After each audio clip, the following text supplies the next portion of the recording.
Y vamos a conectarnos ahora con Mateo Bobbio, es magíster en neurociencia y tiene que ver esto con qué cosas estar alerta para detectar una estafa, cuando sobre todo se usan voces clonadas, ¿no? Muchas veces usando hasta inteligencia artificial. ¿Cómo estás, Mateo?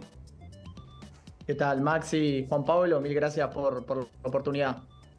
Bueno, queremos saber cómo se puede detectar justamente que uno está siendo estafado, ¿no? Porque, lo decíamos, inteligencia artificial prácticamente te clona la voz puede ser muy parecida. Ahora hay otros indicios de los cuales tomarse a la hora de poder detectar, por ejemplo, un llamado presuntamente de un familiar que te pide ayuda. Bueno, ¿de qué te valés para poder saber que estás siendo estafado?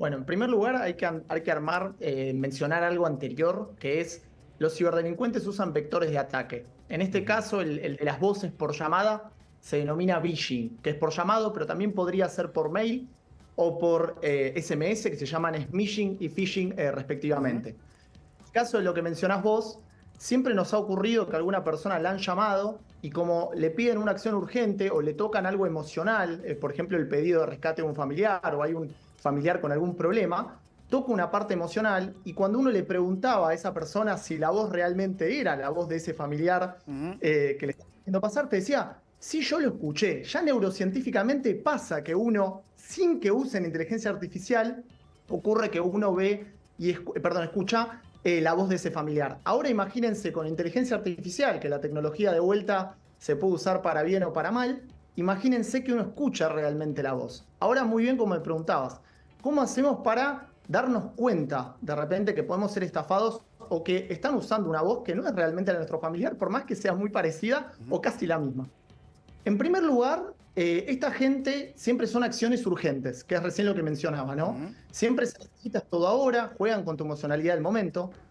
Después, la voz, si bien puede estar copiada de información previa que tomaron, un audio de WhatsApp, una entrevista previa, lo que sea, siempre hay que fijarse en el tono de voz, en la cadencia, en el uso del vocabulario, ¿no? Todas las personas que conocemos más familiares tienen alguna que otra cadencia que de repente usen. Y lo tercero a mencionar, que es muy importante, durante la llamada, ahora voy a dar unos consejos previo a la llamada y después de la llamada, es siempre, es muy breve el contacto con el familiar o con la voz conocida. Después se le pasa un tercero, que es el comisario o un abogado, que dice, le muestra el operativo que hay que hacer para pagar el rescate o algo, ¿no? Ahora, yo pensaba, mientras te escuchaba, Mateo, que hasta en la cadencia a veces la inteligencia artificial la puede terminar clonando. El caso más sonado creo que es la voz de Leo Messi, que tiene una cadencia muy reconocible y que justamente las copias lo terminaron imitando. Ahora, lo que tiene que hacer la gente es tratar, digo, siempre hay un pedido de urgencia, como vos bien marcás, y de dinero, digo. Ahí uno tiene que tratar de dilatar y tratar de alargar el contacto, porque a veces cuando a uno se le plantea la duda, puede seguramente hacer alguna pregunta, algún dato muy específico que solo la otra persona conoce, que le pueda dar la pauta. Es así, tal cual vos mencionás. El tema de alargar la llamada con el contacto del familiar es muy buena, pero en el momento hay que entender que las emociones nos juegan una mala pasada. Pero hay dos cosas claves que se pueden hacer antes y después de la llamada, que esto es lo que más me interesa abordar para que la gente se pueda prevenir estos males de estos ciberdelincuentes. La primera es, una vez que terminó la llamada, constatar toda la información. Generalmente los teléfonos son todos falsos donde nos llaman, pero uno puede constatar en el entorno de la persona, sea un hijo, un familiar, un mejor amigo, puede ubicar dónde está esta persona y tratar, en el corto tiempo que hay, tratar de ubicarla. Si eso no ocurre, ahí, bueno, estamos un poco fritos, pero lo que sí podemos hacer para prevenir, que esto es lo más importante, utilicen palabras claves con sus seres queridos. Es decir, yo, por ejemplo, utilizo la palabra elefante, por ejemplo, cuando no puedo hablar con mi mejor amigo. Bueno, así como tengo ese código con mi mejor amigo, ustedes con sus seres queridos, cuando hay peligro, tengan una palabra que puede ser botella.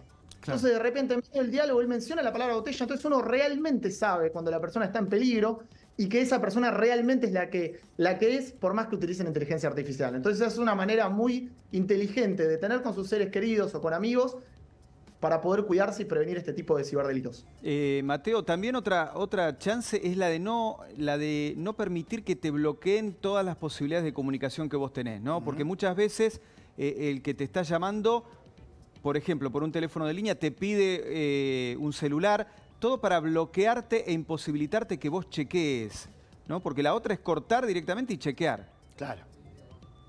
Bueno, yo siempre digo eso. El tema de cortar al toque es que puede ser real, ¿no? Claro. Entonces ahí uno está cometiendo un error.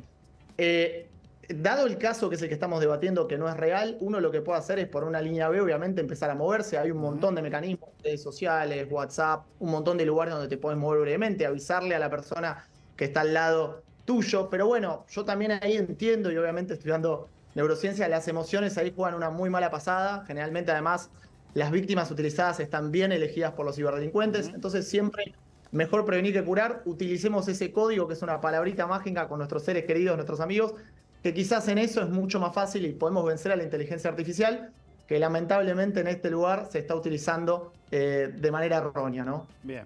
Mateo, muchísimas gracias. Muchísimas gracias a ustedes dos. Mateo Bobbio, referente en neurociencia, para que estés al